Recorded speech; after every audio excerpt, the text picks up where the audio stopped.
Ya, Bien, empezó a grabar para que puedan empezar. sí. Buenas tardes. Tenemos esta nueva sesión hoy a las 12 del día y luego tenemos una segunda sesión a las 3 de la tarde, así que los dejamos invitados para que puedan conectarse al link de esa sesión. Estoy en la curiosa situación de ser moderadora y presentadora al mismo tiempo, así que me voy a presentar a mí misma primero, porque estoy en el programa. Em, Entonces, sin más preludio, soy Ruth Espinosa, la que está en el programa, y les voy a presentar este trabajo para no robarle el tiempo a los demás expositores del día de hoy. Ustedes me cuentan si se ve bien. Súper. Una consideración general, digamos, respecto de este trabajo. Obviamente, em, lo que presento acá es una especie, digamos, de preludio a algunos otros intereses más generales que tienen que ver con fenómenos deficitarios de la racionalidad. Y estos fenómenos deficitarios de la racionalidad tienen diferentes aproximaciones en la literatura, desde la filosofía y también desde otras disciplinas. Entonces aquí estoy abordando uno de esos aspectos y me gustaría que lo tengan en mente, digamos, que es el aspecto en el que me parece interesante lo que presenta Susan Siegel en su libro The Rationality of Perception. Entonces voy a comenzar. Em, Esta presentación se titula Consideraciones en torno a la mente del mundo de Susana Siegel. La mente del mundo, Mind of World, es un concepto acuñado por Susana Siegel en su libro The Rationality of Perception de 2017. El concepto no refiere unívocamente a un solo objeto, sino que más bien engloba una serie de fenómenos sociales, políticos y culturales que determinan el modo en que las cosas nos aparecen en determinados contextos. La mente del mundo, como veremos, juega un rol causal en el modo en que valoramos, pero también en el modo en que percibimos el mundo como el objeto de nuestra experiencia sensorial.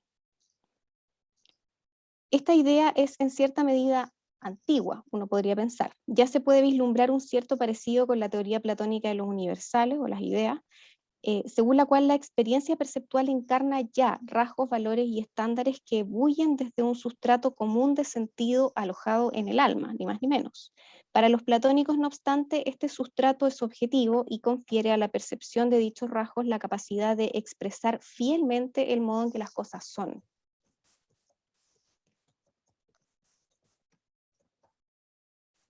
La mente del mundo, por su parte, informa la experiencia común como cultura o cosmovisión, determinando no solo el modo en que creemos, sino directamente el modo en que percibimos. En tanto, la mente del mundo se nutre de y nutre los sentidos sociales no escritos. Los rasgos que proyecta en la percepción son dependientes de la mente y en tal sentido subjetivos. Esta diferencia respecto de otras mediaciones que afectan la formación de creencias, por ejemplo, tiene una implicancia filosófica mayor, toda vez que pone presión epistémica sobre el contenido de la experiencia perceptual. Pero, ¿en qué medida el contenido fenomenológico de nuestra experiencia puede tener un carácter epistémicamente normativo? Esta pregunta aborda un problema que toca uno de los paradigmas más estables del sentido común, a saber, el conservatismo fenomenológico. Aquel principio según el cual se asume que nuestras experiencias perceptuales constituyen prima facie una buena razón para justificar las creencias que dependen directamente de ellas. Por cierto, que hay condiciones de borde para que la experiencia perceptual constituya una justificación de las creencias, que se trate de una experiencia normal y no patológicamente inducida, es decir, que no se trate de una experiencia inducida por un tumor cerebral, una droga u otra condición que altere la percepción, ya sea que seamos o no conscientes de ella. Parece ser que identificar experiencias que en lugar de presentar el mundo representan mediaciones cognitivas, afectivas o volitivas en la mente del sujeto individual, por ejemplo, la experiencia del Quijote de gigantes en lugar de molinos de viento, este es un ejemplo de Bartolotti, como experiencias inadecuadas, pone menos dificultades que atribuir dichas mediaciones a la mente del mundo. En ambos casos, el contenido fenomenológico de la experiencia resultante es simplemente ajeno a la voluntad del sujeto, es decir, no hay responsabilidad ni culpa propiamente tal. Don Quijote no puede evitar ver gigantes ahí donde solo hay molinos.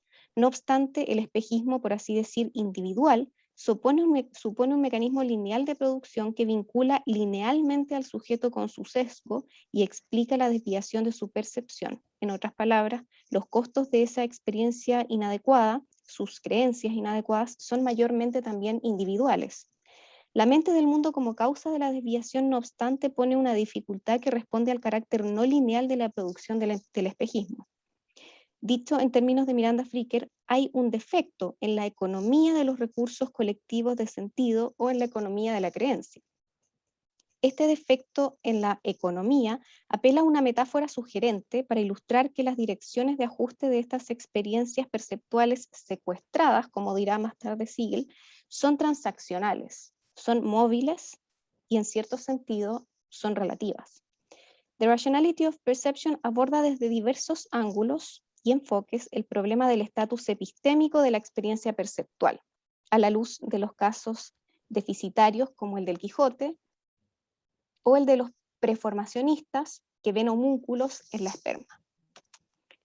Si casos como estos son acreditables, resulta ineludible la pregunta en primer lugar de si acaso la experiencia perceptual puede ser ella misma objeto de valoración epistémica, es decir, puede ser tenida por racional o irracional, justificada o injustificada, y por otra parte, ¿cómo es eso posible y cuáles son los factores que determinan este rasgo epistémicamente no neutral de la percepción?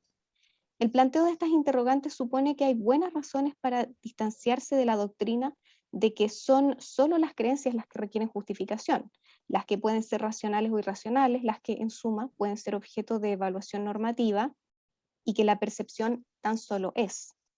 Aquellas buenas razones provienen de un fructífero intercambio disciplinar entre lo que podríamos denominar estudios de la mente, en sede psicológica, filosófica, neurológica, sociológica, entre otras, que acreditan el fenómeno antes ejemplificado en sede literaria, en el caso del Quijote. En efecto, múltiples estudios han mostrado, al menos desde los 70, que no solo nuestras creencias son susceptibles de desviaciones de la racionalidad ideal por causa de nuestros afectos, expectativas, intereses, etc., sino que también nuestra percepción sensorial, nuestra experiencia, es afectada por el despliegue de diversos factores que configuran un panorama previo, que determina un tipo de experiencia que no habría tenido lugar de ese modo, de no haber existido aquello en la mente del sujeto. Este fenómeno se hace particularmente patente en el caso de las creencias culturalmente normales, cuando ellas son codependientes al fenómeno de la experiencia secuestrada. Es importante notar que sigue la cuña este concepto, experiencia secuestrada, para un tipo muy particular de fenómeno. La experiencia secuestrada no hace alusión al juicio perceptual que un sujeto puede realizar en base a cómo las cosas le aparecen, es decir, no refiere a un estado de creencias. De aquí la modificación del giro helpless belief en formulaciones previas al texto por hijacked experience. Este fenómeno ocurre más bien cuando precursores psicológicos influencian la experiencia perceptual del sujeto y su consiguiente creencia. Un ejemplo de ello ampliamente desarrollado por Siegel es el modo en que lo que ella llama la actitud racial en la sociedad norteamericana influencia, por ejemplo, la percepción de la peligrosidad de sujetos sospechosos por parte de la policía, transfigurando rasgos objetivos como la altura, tamaño o edad aproximada de los sujetos percibidos, así como los objetos que portaban, un teléfono, una herramienta o un arma. En la experiencia secuestrada, el input objetivo de la percepción es refractado, para usar una metáfora lumínica, por la configuración mental del sujeto, generando una especie de ilusión, metafóricamente hablando. Señala Siegel. Los percipientes parecemos ser capaces de usar la percepción para contrastar nuestras creencias previas, miedos y sospechas con la realidad, pero para algunos de los propósitos más importantes no somos capaces. Aparentemente usamos la percepción para guiar nuestras acciones, pero en este caso particular no lo hacemos. Y la razón de estas limitaciones no proviene de un truco de la luz, un truco de prestidigitación o un desajuste congénito entre nuestras mentes y la realidad, sino que de nuestra propia perspectiva previa. Al igual que vemos una comedia satírica en el teatro, los espectadores pueden ver la lamentable situación desde fuera y captar la perversidad que se le escapa al personaje. La tesis de la racionalidad de la percepción consiste entonces en que tanto la experiencia perceptual como el proceso por el que se origina puede ser racional o irracional. Es decir, la experiencia perceptual puede ser evaluada en virtud de ciertas normas de racionalidad. Es en este sentido en que ella está epistémicamente cargada. La tesis de la carga epistémica va de la mano con la tesis de la modulación inferencial, según la cual, cito, las experiencias pueden ser formadas por inferencias que modulan su carga epistémica.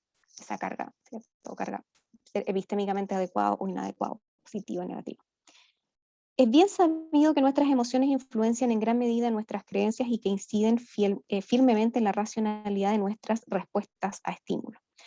Pero la tesis de la carga epistémica implica la existencia de una relación de dependencia epistémica entre los recursos psicológicos y la experiencia perceptual que modula epistémicamente. La pregunta de si los precursores psicológicos tienen ya per se una carga epistémica, esa la dejamos abierta. Lo positivo y lo negativo de estas experiencias perceptuales epistémicamente cargadas pueden tener un alcance individual o social.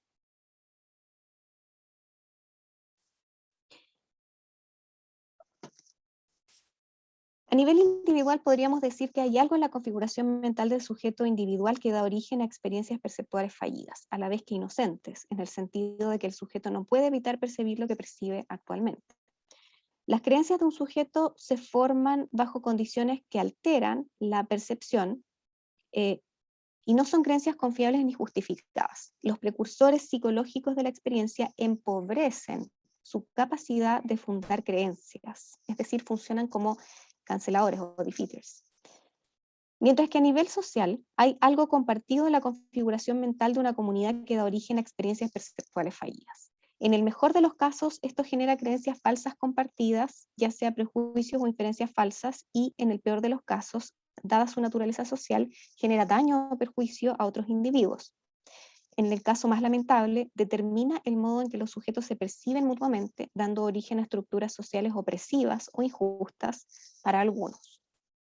En la dimensión social del problema de la experiencia secuestrada resulta central la pregunta por el modo en que los precursores de la experiencia perceptual llegan a ser parte de la mente o la psicología del sujeto.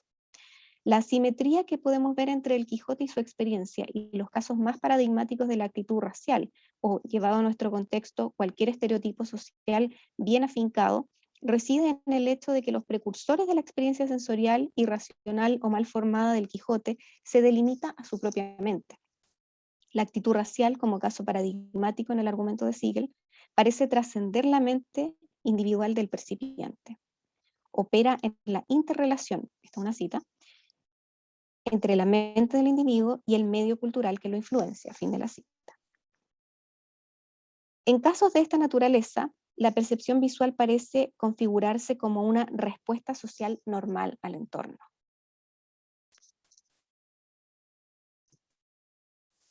Es de notar que no hay una correlación necesaria entre la racionalidad de la experiencia perceptual y la creencia que ella puede causar.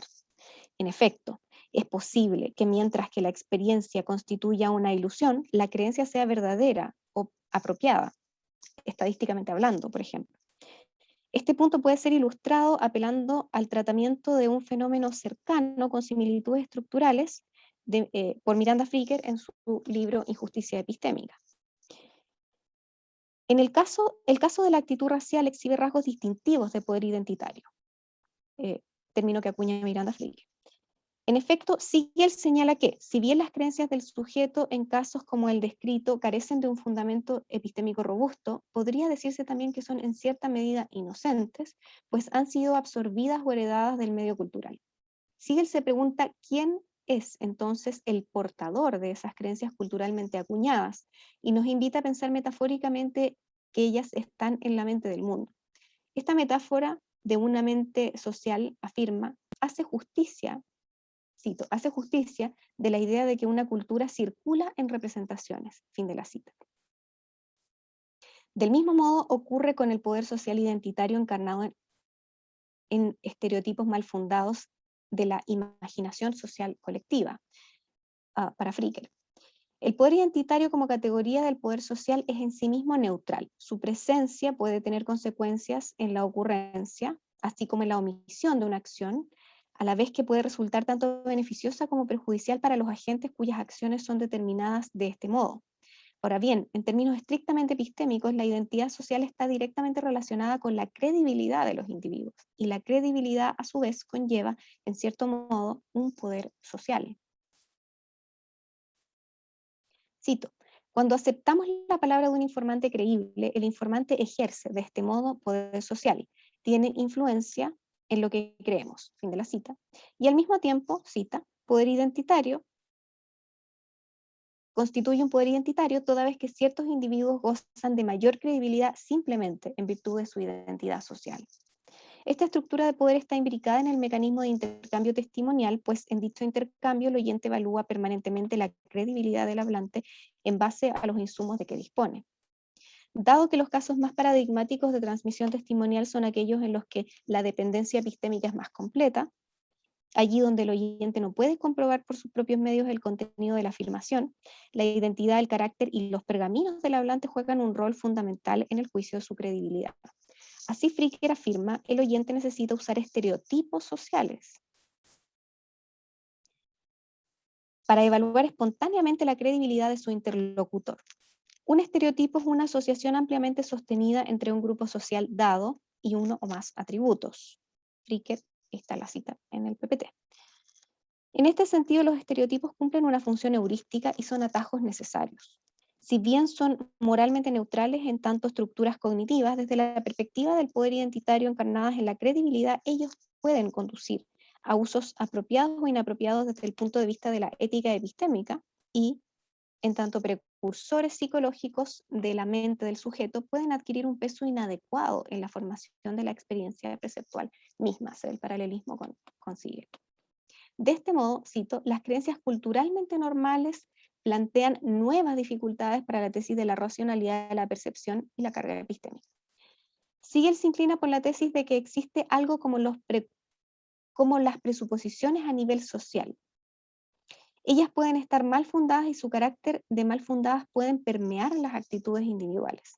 Pero al igual que Fricker respecto de los estereotipos que conllevan injusticia epistémica, Siegel establece las posibles distancias del sujeto respecto de su propia creencia culturalmente ganada.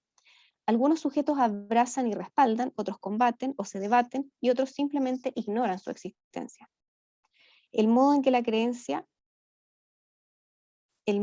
que creencias como que personas negras son más propensas a la criminalidad o que las mujeres son menos aptas para ejercer cargos de poder, pueden ser socialmente normales, vista del modo en que el sujeto puede llegar a formárselas por otros medios.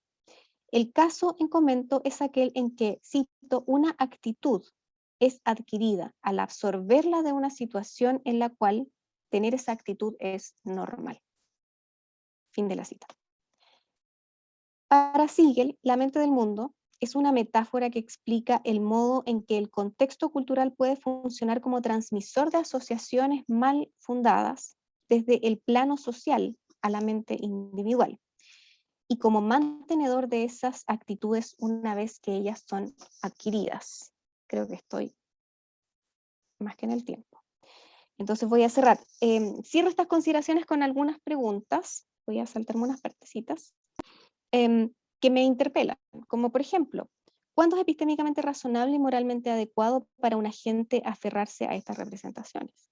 En la mente del mundo, ¿es la mente del mundo epistémicamente evaluable? Y por último, ¿qué normas de racionalidad deben orientar la evaluación epistémica en el espacio cultural? Bien, les agradezco por su paciencia y voy a cerrar la presentación ahora para dar paso a Marcos Travaglia, que nos va a presentar su presentación titulada El caso del poeta español, que hace a la identidad personal según Spinoza.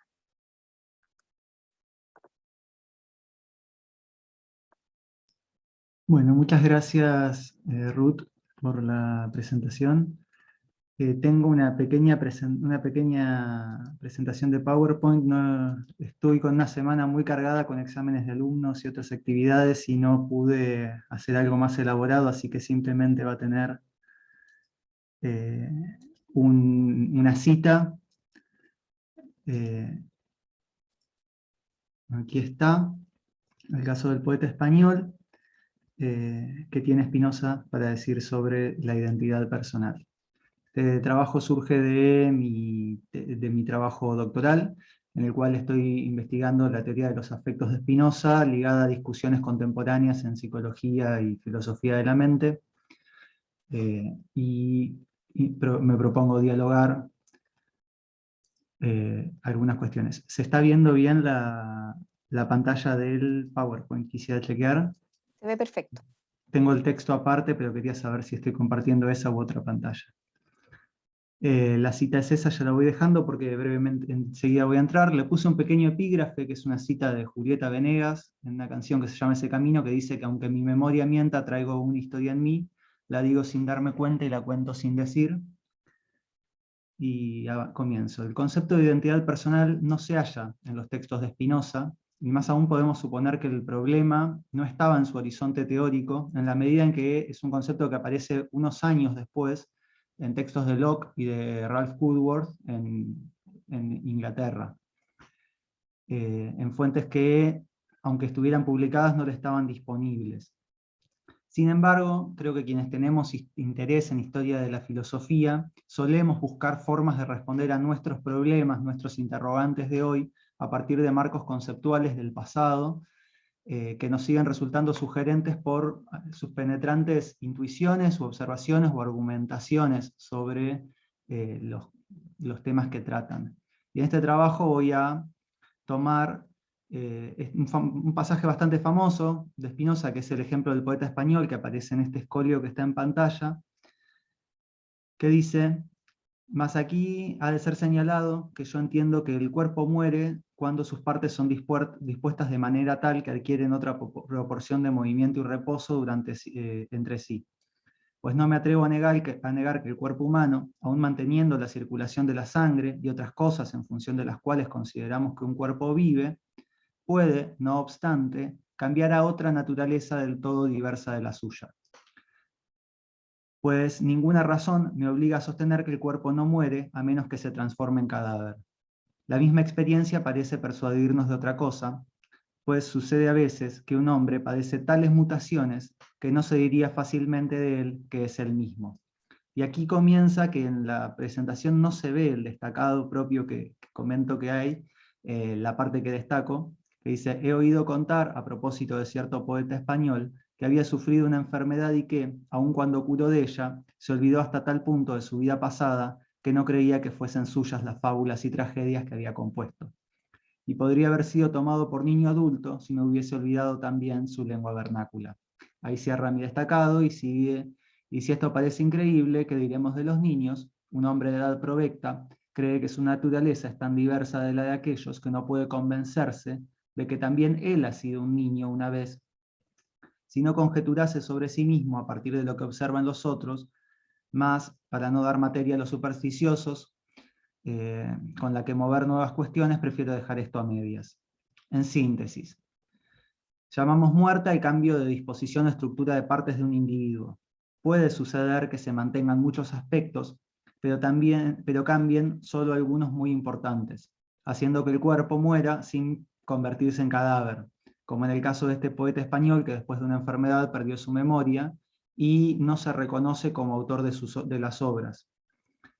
O el adulto que se halla tan lejos de su infancia que no puede asociar directamente que en algún momento fue un niño». La idea de la continuidad de la identidad está muy presente, y hay antecedentes de lecturas de este pasaje que buscan dar una interpretación que sea convincente a este intrigante poeta. Las líneas más relevantes hacen énfasis o bien en aspectos gnosiológicos, en una línea lockeana, digamos, el poeta muere porque se corta su hilo de memoria, o bien aspectos más ontológicos o funcionales, digamos. Hay un daño severo en la organización neurofisiológica del poeta que destruye su funcionamiento orgánico, digamos, y cancela la persistencia del poeta pasado, del tiempo cero, digamos, y configura un otro individuo con el mismo cuerpo, pero que funciona con otra estructura psíquica. Creo que en el intento de dar una solución a esta cita, que es bastante críptica, ¿no? Si bien se puede tratar de explicar qué dice Spinoza y con eso, cómo eso cuaja con su teoría en general, se pueden también reflexionar algunas cuestiones respecto del problema de la identidad en líneas más contemporáneas. Para empezar, creo que al abordar el problema de la identidad personal, no solo en este pasaje, pero especialmente, ¿no?, se hace mucho énfasis en esto que Foucault llama la verdad del sujeto, ¿no?, este supuesto de que el sujeto puede enunciarse a sí mismo y cristalizarse en un discurso que es definitivo y verdadero, que aborda todo lo que es.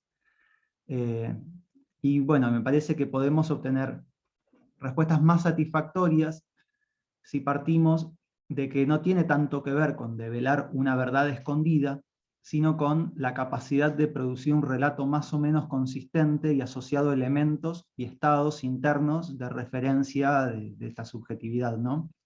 En ese sentido, tomo la idea de Dennett de que la identidad es un relato que se reescribe regularmente y que gira en torno a una idea eje que es también un relato, la idea de yo. Pero que depende, ¿no?, de una estructura fisiológica subyacente, o sea, un cruce entre estas otras posturas que comentaba. Para no excederme en tiempo, voy a presentar de forma muy esquemática y posiblemente también muy superficial cómo creo que puede pensarse la identidad de esta forma. Primero, respecto de la continuidad psicológica, de la perspectiva de que la identidad es una continuidad psicológica. Esta es la más intuitiva, de hecho está estudiado que es como en general pensamos así el problema, en el sentido común, y parece que está operando en este caso porque el poeta padeció cambios que podríamos decir que, por los que no es el mismo, no reconoce sus obras. O sea, importan en esta perspectiva aspectos gnoseológicos, como la manera en que se secuencian la percepción y la memoria. Las impresiones físicas impactan sobre las áreas del cuerpo y psicológicamente afirman su existencia, que es esta la teoría, ¿no?, del conatus de Spinoza: toda idea, todo acto del sujeto afirma su propia esencia y existencia, digamos. En este marco, sin percepción no hay contenido del yo, pero creo no basta solo con una secuencia de memorias para dar cuenta de una subjetividad. Hay una dimensión temporal para la continuidad psicológica que se rompe, esto que decíamos, en el tiempo inicial el poeta se reconoce como poeta, en el tiempo 2 no, pero sigue, por ejemplo, teniendo continuidad en un montón de otros aspectos, como es gran parte de su cuerpo, que no reconoce a las obras como suyas, pero las reconoce como obras, digamos, las ubica, y podemos pensar que se rompe, lo que se rompió fue una parte de la asociación de ideas, pero no las ideas ni la estructura, no toda la representación, sino un aspecto. Hay otra perspectiva que es respecto al problema de la identidad, que es el conocido animalismo, ¿no? Que tiene más que ver como con el sustrato fisiológico. Entonces, en este ejemplo, el organismo es relevante, o sea, la continuidad no se quebró por cualquier razón, sino por un padecimiento, y un padecimiento específico, un padecimiento cerebral. El poeta aparentemente era Luis de Góngora, que sucedió esto en su último año de vida, ¿no? Entonces, para Spinoza, acá la unidad de la mente, que para Spinoza la mente no es una res cogitans o algo por el estilo, sino un conglomerado de ideas asociadas representativamente, es condición de posibilidad del proceso de que estas representaciones se puedan, o sea, todas las representaciones se vayan asociando mutuamente. Y la autorrepresentación es el resultado de esta dinámica.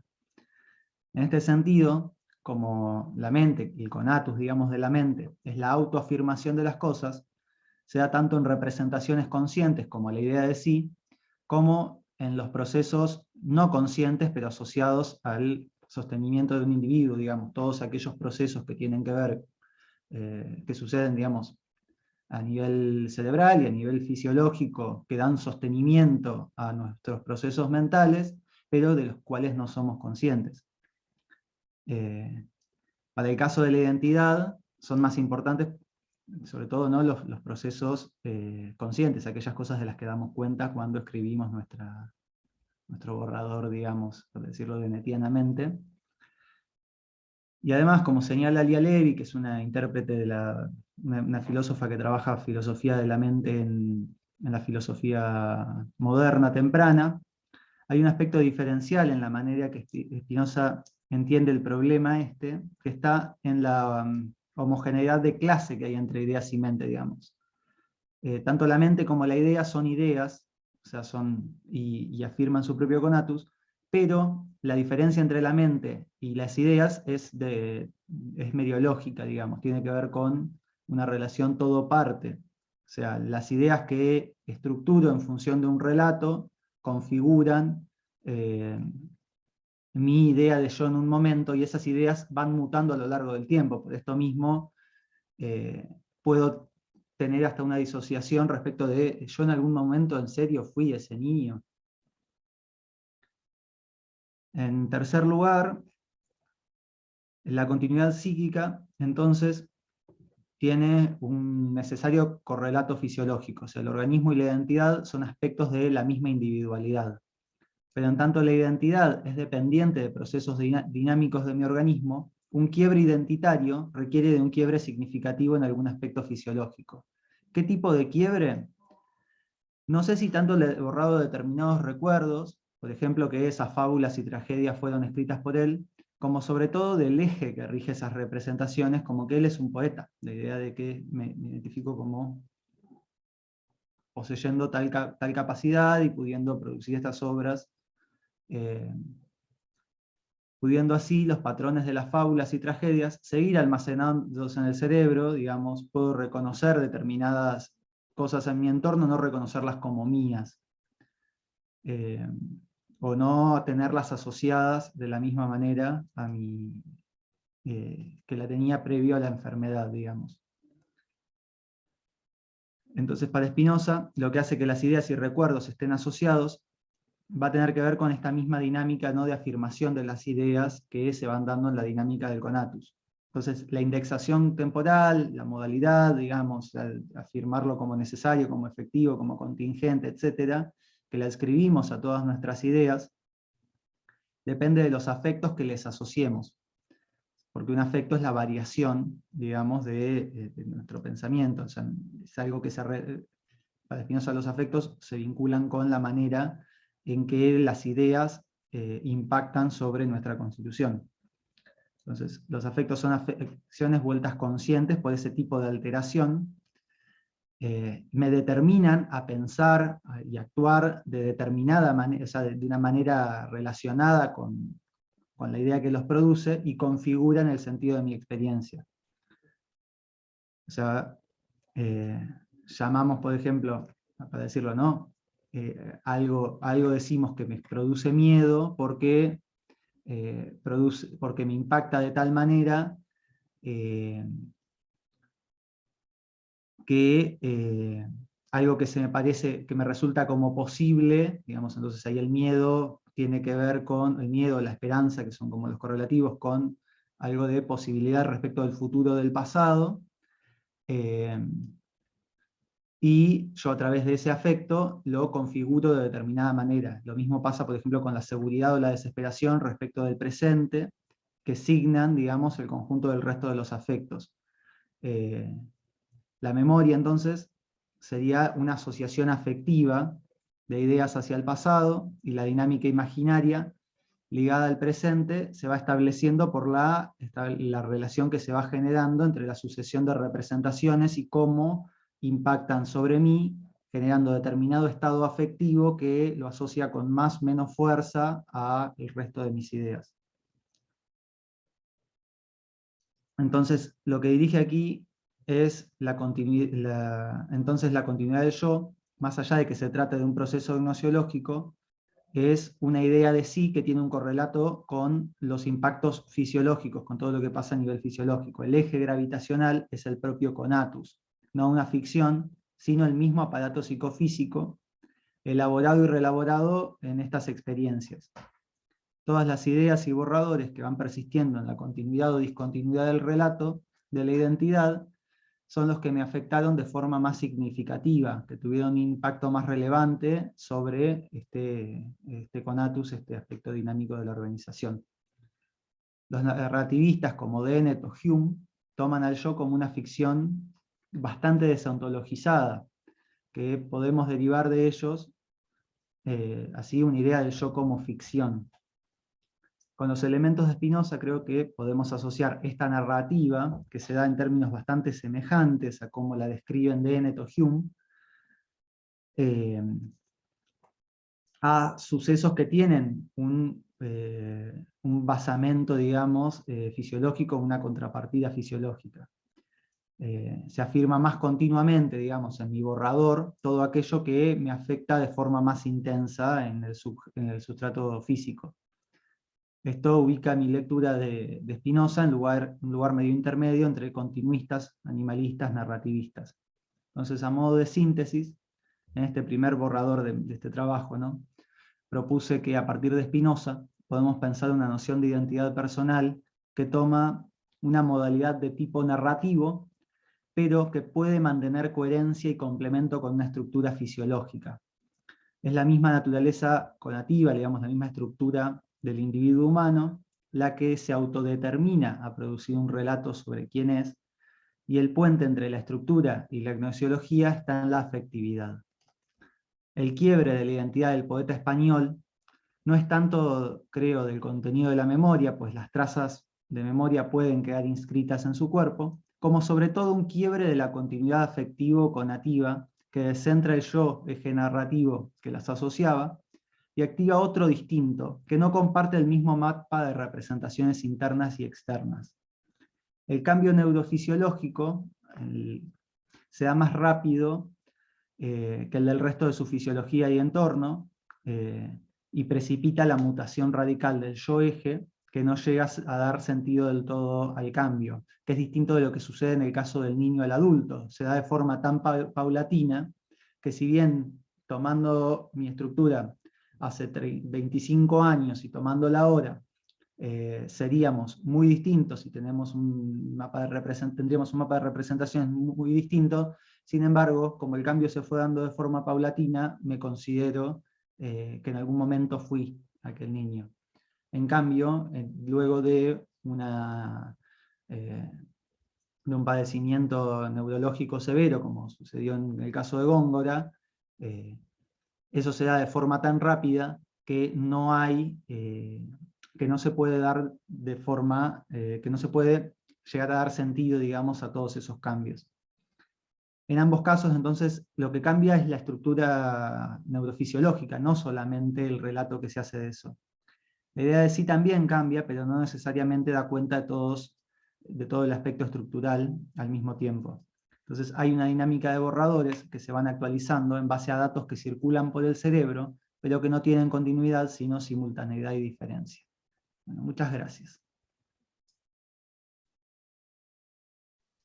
Muchas gracias, Marco, por tu presentación. Tenemos entonces ahora a Ignacio Brown, que va a presentar su trabajo, que no tengo el título, Ignacio, pero sí, ahora lo vamos a ver. Ahí Muchas se ve, gracias. ¿cierto? Se ve muy bien. Ya, gracias. Bueno, primero quiero agradecer obviamente a los organizadores y a los presentes. Y como sé que el tiempo apremia, comienzo enseguida entonces. En la siguiente presentación voy a intentar mostrar 3 puntos principales. En primer lugar, que el así llamado argumento del lenguaje privado no es, en estricto rigor, ni un argumento ni una reducción al absurdo. En segundo lugar, que toda interpretación argumental de Wittgenstein pierde de vista la importancia de sus reflexiones. Y en último lugar, intentaré bosquejar brevemente un intento de explicación racional por la cual tantos lectores del filósofo vienés se ven atraídos a considerar los pasajes de los que aquí me ocuparé como argumentos o defensas de ciertas tesis filosóficamente sustantivas. Comencemos entonces por el pasaje clásico en el que Wittgenstein presenta lo que entiende por un lenguaje privado, y cito, dice: pero sería también imaginable un lenguaje en el que uno pudiera anotar o expresar sus vivencias internas, sus sentimientos, estados de ánimo, etcétera, para su uso propio. Es que no podemos hacerlo en nuestro lenguaje ordinario, pero no es eso lo que quiero decir. Las palabras de este lenguaje deben referirse a lo que solo puede ser conocido por el hablante, a sus sensaciones inmediatas, privadas. Otro no puede, por tanto, entender este lenguaje. Hasta ahí la cita. Uno de los autores que ha identificado correctamente, a mi juicio, lo que los filósofos tienen en mente cuando hablan de un lenguaje privado fue Alfred Jules Earle. Y lo cito también, dice: lo que los filósofos usualmente tienen en mente cuando hablan de un lenguaje privado es un lenguaje que es, según su visión, necesariamente privado, en cuanto es usado por una persona particular para referir a sus propias experiencias privadas. En vista de que es usualmente sostenido que para que un lenguaje sea público debe referir a lo que es públicamente observable, si una persona pudiera limitarse a describir sus propias sensaciones o sentimientos, entonces, estrictamente hablando, solo él entendería lo que estaba diciendo. Sus declaraciones podrían indirectamente entregar cierta información a otros, pero no podrán significar para ellos exactamente lo que significó para él. Hasta ahí la cita. Lo que la literatura secundaria ha denominado argumento del lenguaje privado suele ser segmentado en 3 secciones interrelacionadas. Aunque, como afirmaré en lo que sigue, no estamos en estricto rigor frente a un argumento, ni tampoco a pasajes que sean autosuficientes. En primer lugar, tenemos la discusión en torno al sentido, que pueden tener expresiones del tipo solo yo puedo tener mi dolor y solo yo puedo saber de mi dolor. En segundo lugar, la pregunta por la posibilidad de una definición ostensiva privada y junto con ella el rol que podría jugar un objeto privado para establecer el significado de los términos en un lenguaje de esta naturaleza.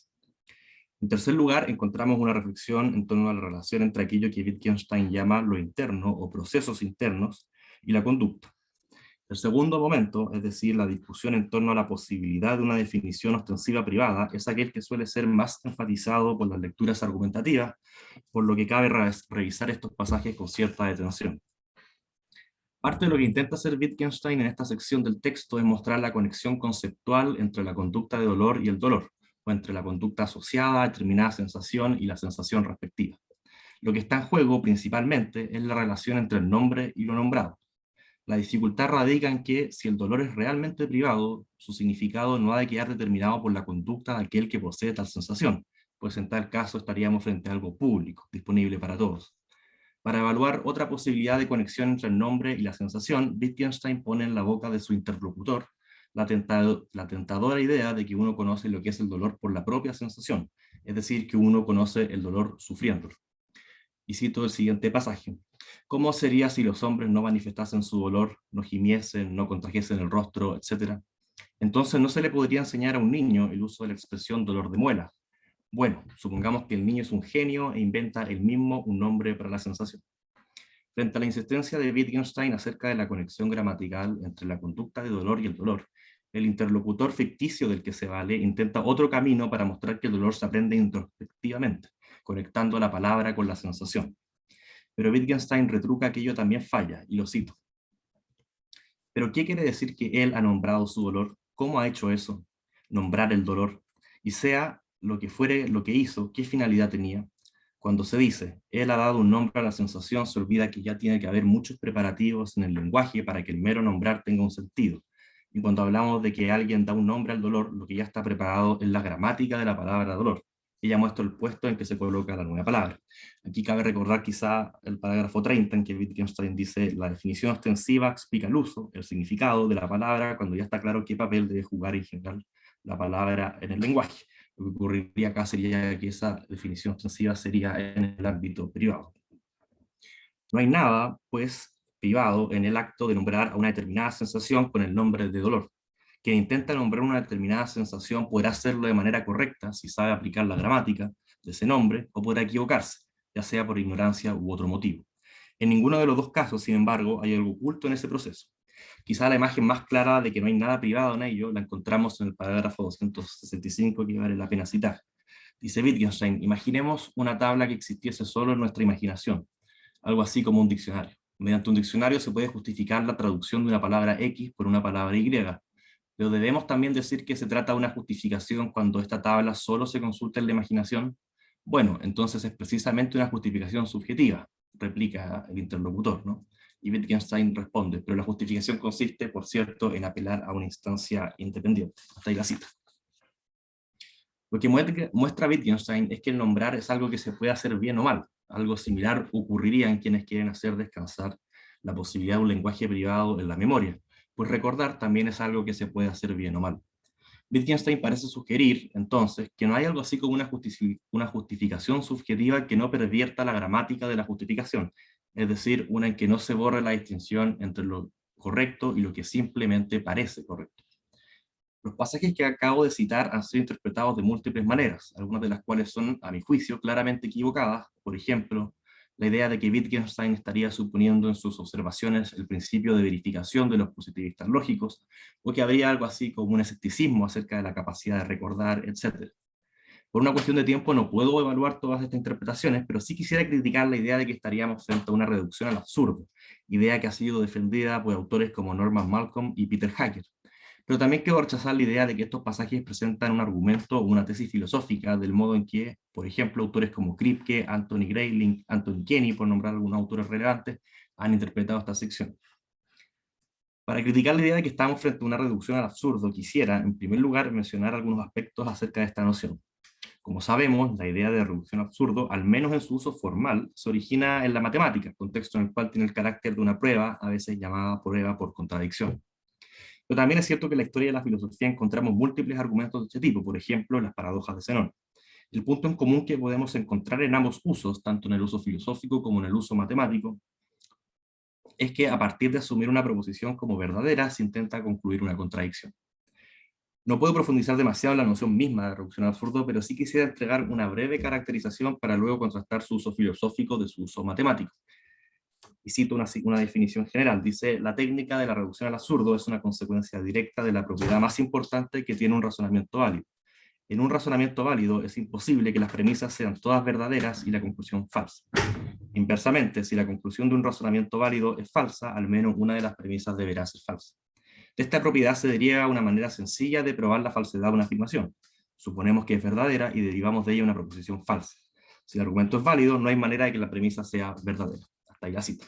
Esta es una caracterización general de la prueba por reducción al absurdo, pero cabe, sin embargo, hacer algunas observaciones respecto de su uso filosófico. En primer lugar, que en múltiples ocasiones en filosofía no concluimos, en estricto rigor, contradicciones. Derivado de este primer punto, podemos agregar que lo que típicamente se intenta concluir en el uso filosófico de las reducciones al absurdo es una conclusión, valga la redundancia, absurda, en la cual no es del todo transparente que la conclusión sea una contradicción. Una de las razones por las cuales en el uso filosófico no se suelen extraer contradicciones nítidas es que los filósofos suelen, por una parte, no atacar solo la estructura lógica de los argumentos, sino también a los significados de los términos involucrados, y además suelen tener desacuerdos acerca de lo que cuenta o no como una conclusión absurda. En definitiva, lo que quiero sugerir es que el uso filosófico de la reducción al absurdo no suele ser tan claro como el uso matemático. Volvamos ahora al argumento del lenguaje privado y preguntémonos cómo quedarían las reflexiones de Wittgenstein si las intentásemos ordenar como una reducción al absurdo. Supongamos, entonces, que un eventual lenguaje privado fuese verdadero e intentemos concluir una proposición contradictoria. El primer punto sería nuestra premisa, a saber, el considerar un lenguaje privado como verdadero. El segundo punto jugaría el papel de un axioma, y el tercer punto sería la conclusión contradictoria. Tendríamos entonces que si hubiese un lenguaje privado, habría al menos un lenguaje sin criterios públicos de corrección, pero todo lenguaje tiene criterios públicos de corrección, por lo tanto, un supuesto lenguaje privado no es un lenguaje. Formulado de esta manera, Wittgenstein parece estar queriendo afirmar que un cierto elemento, un lenguaje privado, no pertenece al conjunto de elementos que llamamos lenguaje. A diferencia de una reducción al absurdo matemática, la conclusión en este caso no es una contradicción cuyo reconocimiento sea obvio, pues bien podríamos pensar que un lenguaje privado es, efectivamente, distinto de un lenguaje público, y que se habla de lenguaje solo en un sentido metafórico.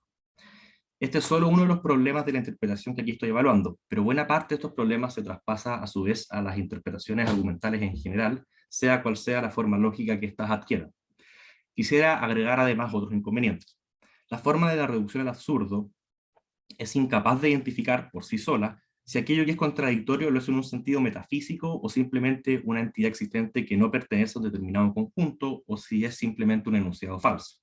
Dicho de otro modo, La mera forma de una reducción al absurdo no nos permite distinguir entre conceptos o ideas que son en sí mismas contradictorias o inconcebibles, del tipo cuadrado o redondo, de aquellos conceptos e ideas que simplemente no pertenecen a un determinado conjunto. En la forma que recién mostré, solo se afirma que un lenguaje privado no es un lenguaje, entendiendo por este último un lenguaje público. Más aún, quien defiende la posibilidad de un lenguaje privado intenta justamente negar una de las proposiciones intermedias de la reducción al absurdo, a saber que todo lenguaje tiene criterios públicos de corrección, de tal manera que podría bien acusarse a Wittgenstein, si esta interpretación fuese correcta, de estar cometiendo una petición de principio. Dentro de las objeciones que podemos formular a esta interpretación, la más obvia y al mismo tiempo clarificadora es preguntar por qué Wittgenstein habría adoptado un estilo particularmente lejano de la argumentación para hacer estos puntos. ¿Por qué, en otras palabras, si su intención e importancia residen en una serie de refutaciones o incluso de tesis filosóficas, Wittgenstein habría optado por un estilo tan alejado de tal registro? Por supuesto, todo lector de Wittgenstein debería al menos sospechar de esta clase de reconstrucciones, en tanto Wittgenstein mismo repite en innumerables ocasiones que su actividad filosófica no lleva por delante tesis o teorías, sino que clarificaciones. Si seguimos entonces las observaciones del autor acerca de su propio trabajo, no encontraremos aquí ni una teoría del lenguaje, ni una teoría del significado, ni una refutación en torno a la posibilidad de un lenguaje privado. Como mencioné al comienzo, quisiera también intentar proveer una explicación por la cual interpretaciones como las que aquí he criticado vuelven una y otra vez a aparecer. Para tal propósito vale la pena revisar un pasaje del prefacio de las investigaciones filosóficas en que Wittgenstein sugiere una conexión entre su estilo y la naturaleza de su reflexión. En este pasaje, Wittgenstein lamenta su incapacidad de presentar sus pensamientos de manera ordenada, en oposición a la forma de anotaciones que tiene la versión final.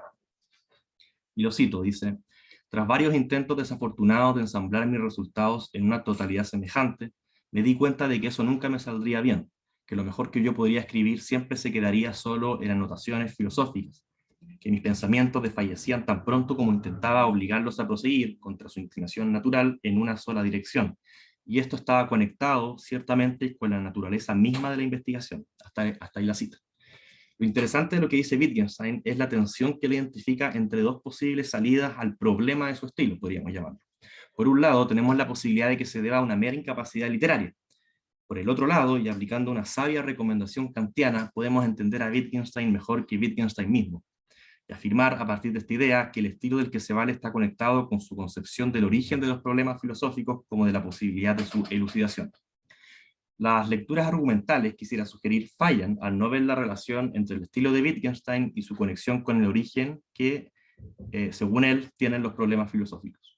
No es solo que el lenguaje nos confunda o que nos hagamos una representación inadecuada acerca de nuestros conceptos que refieren a sensaciones, recuerdos, intenciones, etc. Es que, como dice Gordon Baker, la formulación más precisa que conozco del punto, every philosophical problem is someone's problem. Todo problema filosófico es el problema de alguien. Además de identificar al lenguaje como el origen de los problemas filosóficos, aspecto por el que suele ser más reconocido, Wittgenstein nota el carácter individual y, en alguna medida, no racional de estos. Por ello, en sus observaciones a la rama dorada de Fraser, afirma lo siguiente: es preciso exhibir la fuente del error. De otro modo, escuchar la verdad no nos sirve de nada. Ella no puede penetrar cuando otra cosa ocupa su lugar. Para convencer a alguien de la verdad no basta constatarla, sino que es necesario encontrar el camino que va del error a la verdad. O, como leemos en el así llamado escrito a máquina, el trabajo en filosofía es justamente más un trabajo sobre uno mismo, sobre la propia concepción, sobre cómo uno ve las cosas y lo que se reclama de ellas. Está ahí la cita. Las ideas que se derivan a partir de aceptar la posibilidad de un lenguaje privado son múltiples. Cabría mencionar, por ejemplo, la tesis de que nuestras sensaciones, intenciones y experiencias son, en último término, incomunicables, como objetos privados respecto de los cuales los otros podrán conjeturar pero nunca conocer. En el peor de los casos, una tesis que lleva al solipsismo radical.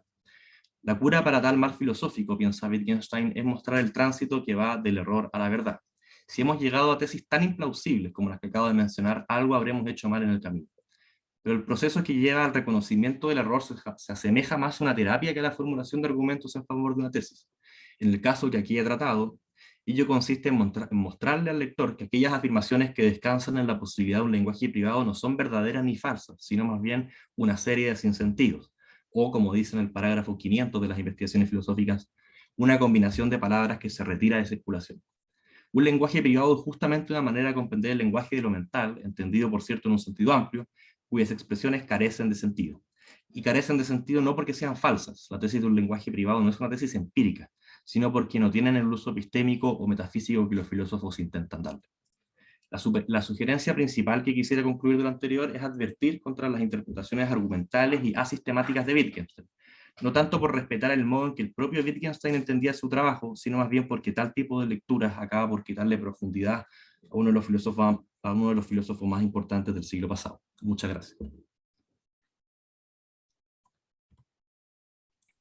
Muchas gracias a ti, Ignacio. Estamos perfecto en el tiempo. Muy ajustado. Tenemos 15 minutos para preguntas. Ahí hay varios aplausos también. Así que le voy a dar la palabra a José Tomás, que el primero en levantar la mano, como es de rigor. Muchas gracias. Bueno, lamento no haber podido estar presente en la presentación de Wood, pero tenía clase, desgraciadamente, entonces tuve que terminar y irme inmediatamente para acá. Tenía una pregunta a Marcos y a José Ignacio. Tengo una cosa aclaratoria nomás, pero en fin. Para el caso de Marcos, mira, hay una... Yo sí entendí correctamente lo que tú estabas haciendo, es que estabas sosteniendo que en Spinoza habría una teoría, por decirlo así, plural o múltiple de identidad personal, donde estarían funcionando elementos de continuidad psicológica, elementos narrativos, elementos animalistas, en fin, todos ellos juntos. Pero la pregunta que tenía es, en la literatura en general, todas estas alternativas tienen que enfrentar una serie de problemas que son bien típicos, los problemas de reduplicación, de vaguedad, de transitividad, etc. Y entonces, ¿cómo se enfrentarían estas dificultades desde esta perspectiva spinociana, si que uno puede denominarla así, ¿no? Y para José Ignacio, mi pregunta clarificatoria es, o sea, lo que tú estás sosteniendo es que Wittgenstein dice que los lenguajes privados no tienen sentido. Eso es lo que tú estás diciendo. Bueno, si es así, eso me suena así una reducción al absurdo, digamos. Quiero decir, no solamente tú reduces el absurdo mostrando que la suposición de A implica no A, lo cual es contradictorio, también implica eso una tesis sabidamente falsa, y parte del absurdo es que tú puedas decir la suposición de A es que no es inteligible siquiera A. Pero en fin, es una cuestión semántica, si tú quieres cómo voy a interpretar. Pero no podría ser interpretable también esto así, digamos, es decir, hay después de todo un argumento del tipo, la mera suposición de que hubiese algo así como un lenguaje privado, nos llevaría a la conclusión de que no sabemos, no tenemos ninguna idea de qué es lo que puede ser un lenguaje privado. Muchas gracias a los dos por sus presentaciones.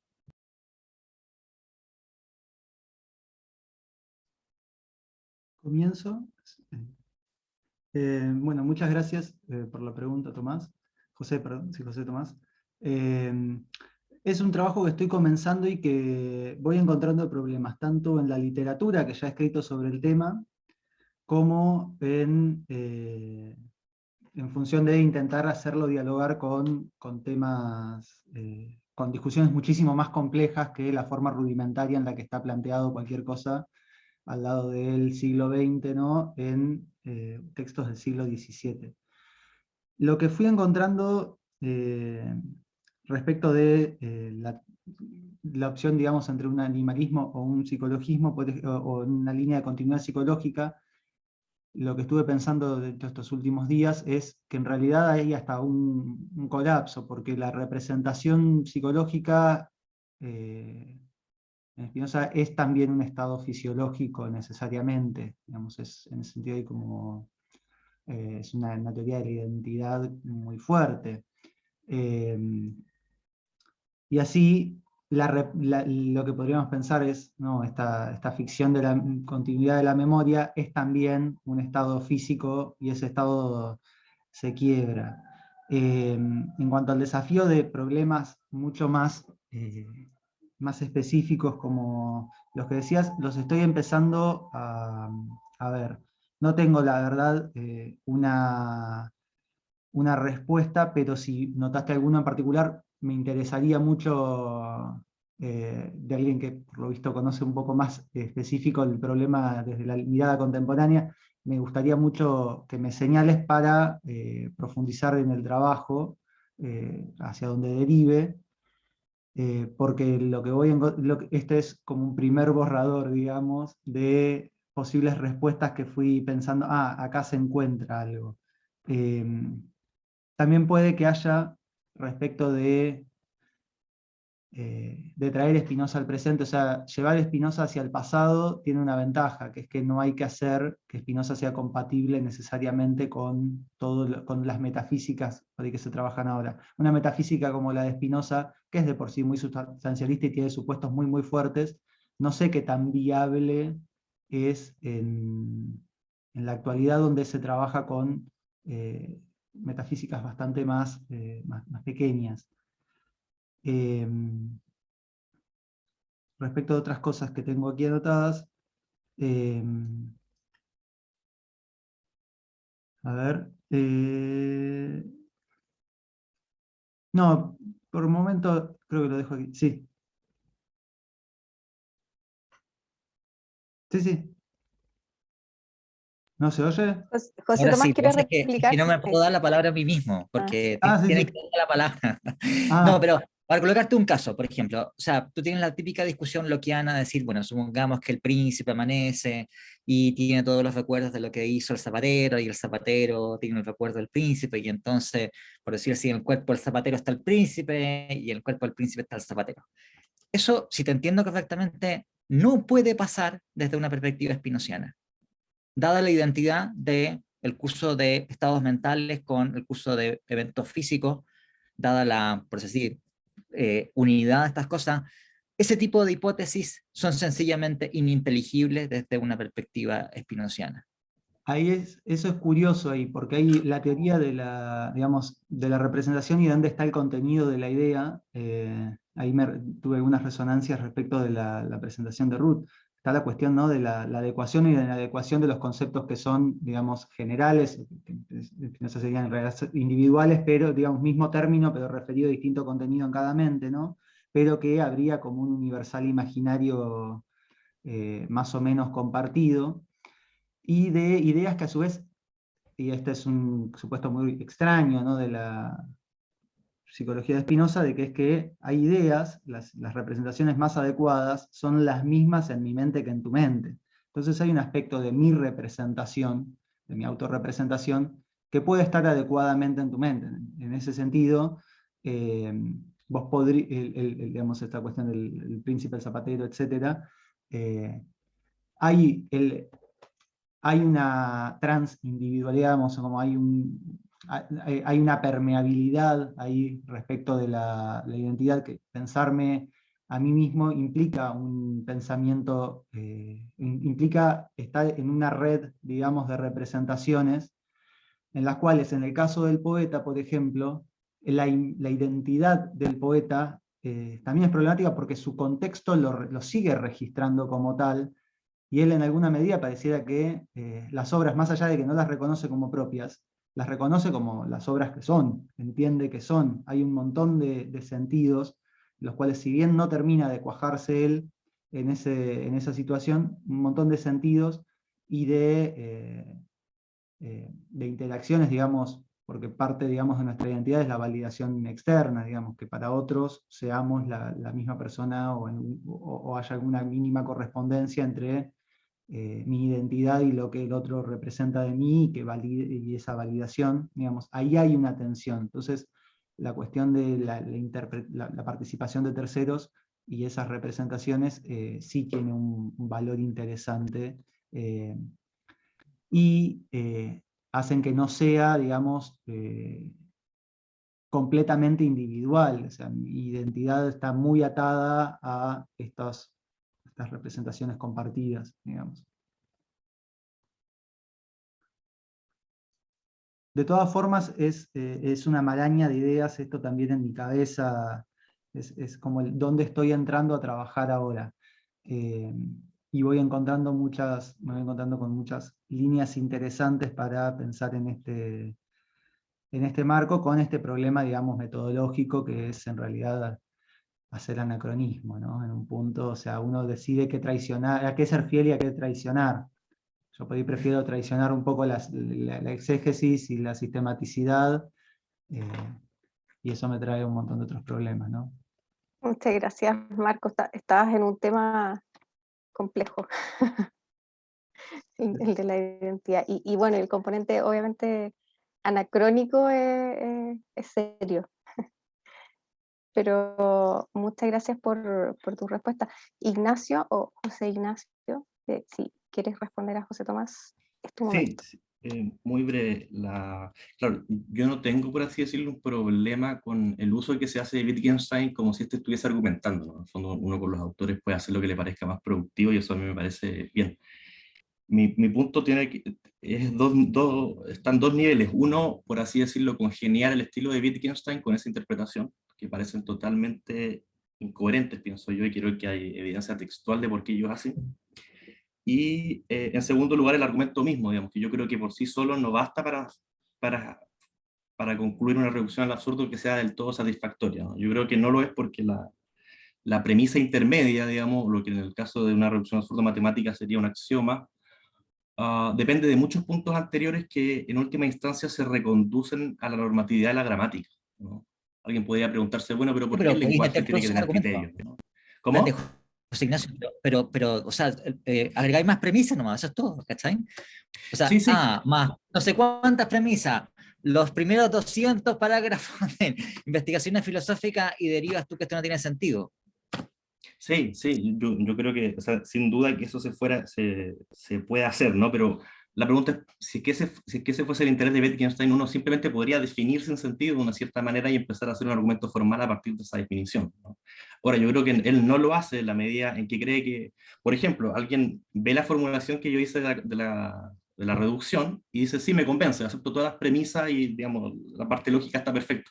Y Wittgenstein cree que, sin embargo, uno igual puede seguir con el problema, ¿no? Uno igual puede seguir pensando, bueno, pero el otro sabrá realmente si yo tengo un dolor, o el otro realmente tendrá el dolor, etcétera, ¿no? Entonces, en esa medida, la profundidad de Wittgenstein queda, por así decirlo, tapada si es que uno ve solamente la parte argumental, ¿no? Ese sería el punto, pero la interpretación a mí me parece perfectamente válida y razonable en su mérito.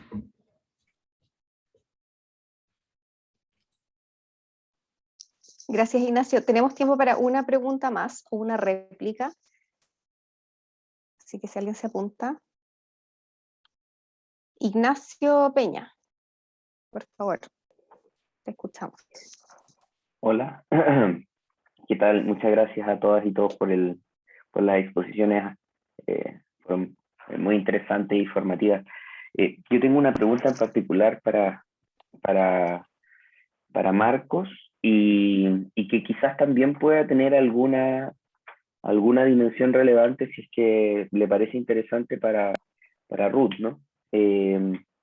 Porque ah, voy a partir por Marcos. No desconozco si esto después puede ser plenamente aplicable para Ruth, pero ella puede haber consideraciones interesantes al efecto quizás.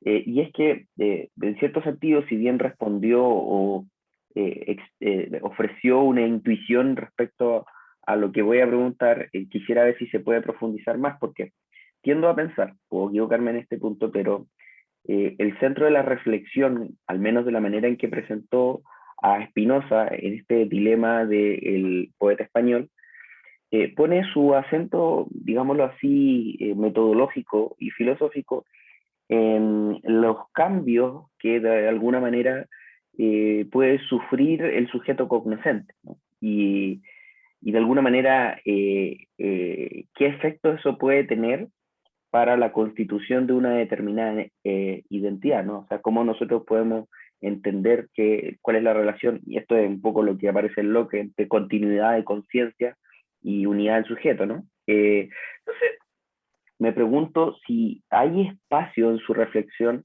para ciertas expresiones de la identidad que no se sostienen únicamente en propiedades naturales que pueden ser parte de los sujetos, ¿no?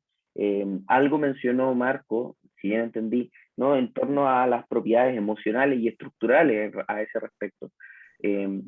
Pero en mi corazoncito un poco más hegeliano me hace pensar como que existen unas dimensiones ulteriores de la experiencia que quizás pueden ser interesantes también proponer como fenómeno explicativo, y no solo quedarse en la dimensión del sujeto, ¿no? Como hay algo afuera del sujeto que también es relevante y que de alguna manera determina lo que nosotros somos, o lo que cada uno cuenta como algo, ¿no?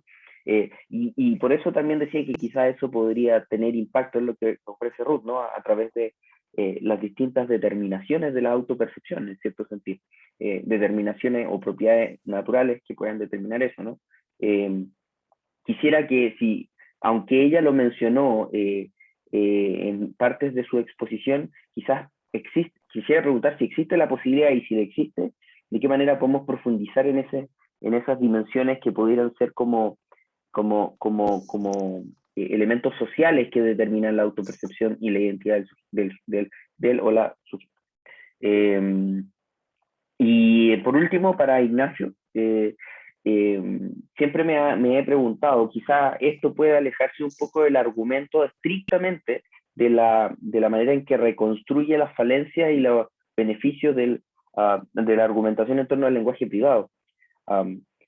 Esto de alguna manera también tiene impacto en la manera en que entiende, por ejemplo, el seguimiento de reglas, en cierto sentido, ¿no? Como hay una dimensión comunitaria que le da sentido a esas determinadas expresiones, ¿no? Y que por un lado, digamos, niega la posibilidad del lenguaje privado, y por otro lado instituye de alguna manera el sentido sobre lo cual seguir reglas adquiere contenido, ¿no? Entonces, de alguna manera, ¿cómo opera, o si cree que opera en ese punto de la argumentación, digamos, en la apelación a una comunidad de agentes que participan de una práctica y que de alguna manera lo hacen ciegamente, como lo dice Wittgenstein en sus pasajes de investigaciones filosóficas? Muchas gracias de nuevo por sus exposiciones y nada, todo bien.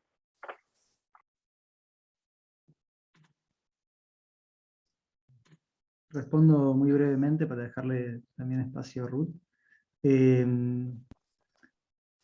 Sí, lo que tiene, a diferencia tal vez por ejemplo, de la teoría de la conciencia de Hegel, es que no hay un sustrato de la conciencia, no hay nada, de hecho. O sea, lo único que hay son ideas asociadas de formas aleatorias, que por el impacto mutuo que tienen y por su relación, digamos, su permeabilidad con el exterior, y de eso se trata un poco la percepción y lo que hace que las cosas sean conscientes.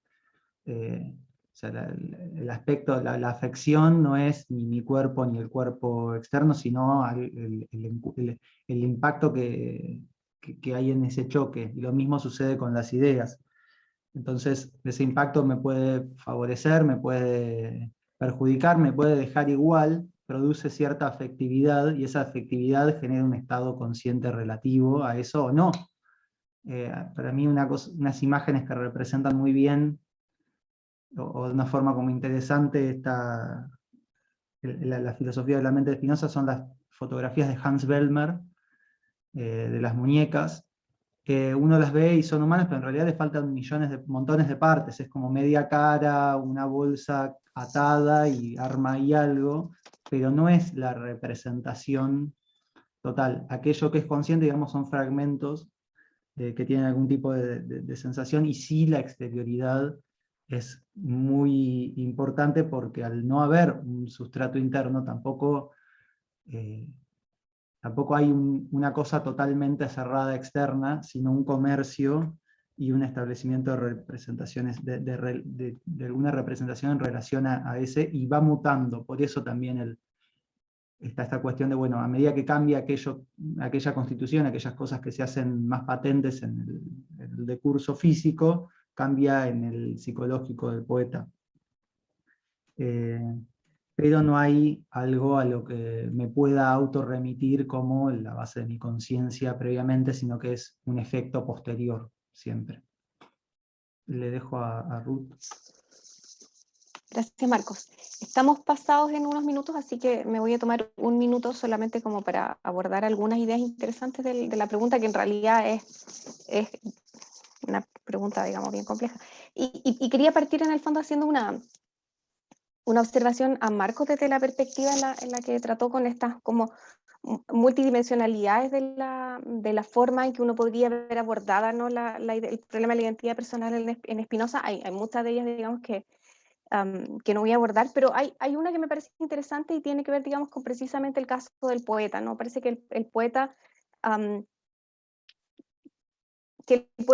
digamos que el poeta pierde de alguna manera su identidad, pero hay ciertos otros casos, digamos, en donde la identidad narrativa de un sujeto, de alguna manera,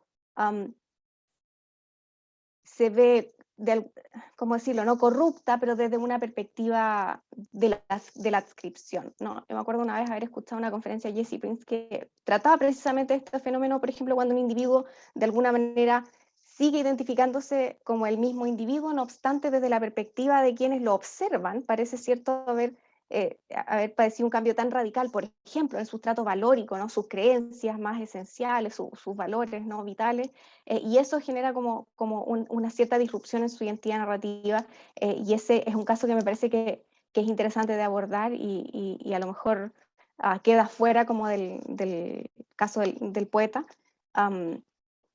porque el poeta sigue siendo el poeta para todo el resto, digamos. Solo para sí mismo no lo es. Y eso igual es una paradoja interesante, ¿no?